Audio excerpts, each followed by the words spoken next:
Bu sene önceki senelere göre aslında doğru. 3-4 kat neredeyse hasta sayısı arttı bizim de aynı şekilde.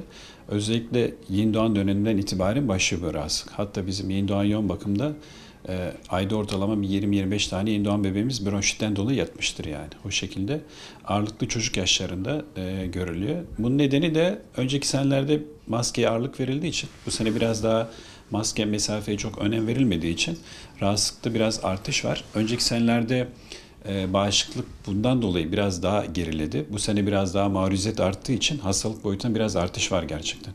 Hastalar daha çok ağrı, ateş, öksürük, burun akıntısı yani o spesifik olmayan, belli bir rahatsızlığa spesifik olmayan şikayetlerle geliyorlar bize.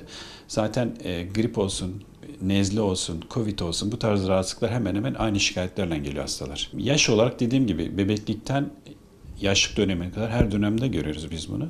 Tabii Covid dönemi daha çok yaşlık döneminde ağırlıklı geçirdiği için bebeklerde çocuklara çok fazla rahatsızlık yapmıyordu. Ama bu dönemde özellikle influenza, RSV, bazı Covid varyantları çocuk döneminde ciddi rahatsızlıklar yapabiliyor.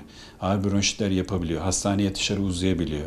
Şikayetlerde artışlar uzayabiliyor. Bazen hastaları aldığımız ilaçlara rağmen bir hafta, 2 hafta rahatsızlığım devam ediyor diye gelebiliyorlar. Bu sene diğer senelere nazaran gerçekten böyle bir bizi de zor durumda bırakan bir uzamış bir salgın dönemi var gerçekten.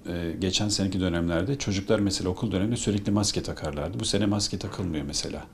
Bulaşma daha fazla artıyor. Çünkü bu hastalıklar hepsi genel olarak bir damlacık yoluyla bulaştığı için bu sene biraz daha artış var gerçekten. Önceki dönemlerde korunduğumuz için bağışıklık bir miktar belki baskılanmış olabilir. Çok fazla mikroplarla temas halinde olmaz için. Bu sene biraz da o maruziyet arttığı için ve virüslerde geçiren mutasyonlar olsun ya da herhangi bir gen değişiminden dolayı bu rahatsızlık biraz daha artabiliyor. Mesela bir influenza virüsünün değişik tipleri var. Bir tipi geçirdim, diğer tiplerden tekrar bulaşma ihtimali olabiliyor. O yüzden hastalık tekrar edebiliyor ya da uzayabiliyor. En önemlisi tabii beslenme tarzı önemli. Ağırlıklı C vitaminli gıdalar tüketmesi önemli.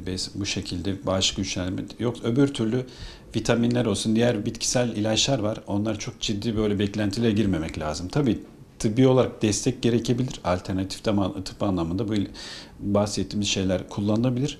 Ama temel olarak bağışıklık güçlendiren en önemlisi vücudun aldığı besin düzeyi, aldığı besin şekilleri önemli çünkü. Ağırlıklı olarak influenza görüyoruz biz şu an. Onun dışında Covid'in varyantları var. Onlar da çıkabiliyor. Tabii test tam yapamıyoruz. Her hastaya test yapamıyoruz tabii. Onun dışında RSV diye bir virüs var. O da ağırlıklı bronşit yapabiliyor. Tabii sadece virüs değil aslında. Bunlarla beraber daha önceden bildiğimiz beta grubu dediğimiz streptokok denen bakteriler de sebep olabiliyor buna. O ayrımı iyi yapmak gerekiyor. Çünkü bazı hastalara antibiyotik gereksiz verilebilir. Koruyucu olarak da tabii grip aşısı geleneksel bizim eskiden beri sürekli aslında tavsiye ettiğimiz bir aşı. Gördüğümüz şu an böyle bir durum var. Aşı olan çocuk ya da yetişkinler gerçekten hastalığı biraz daha hafif geçirebiliyorlar.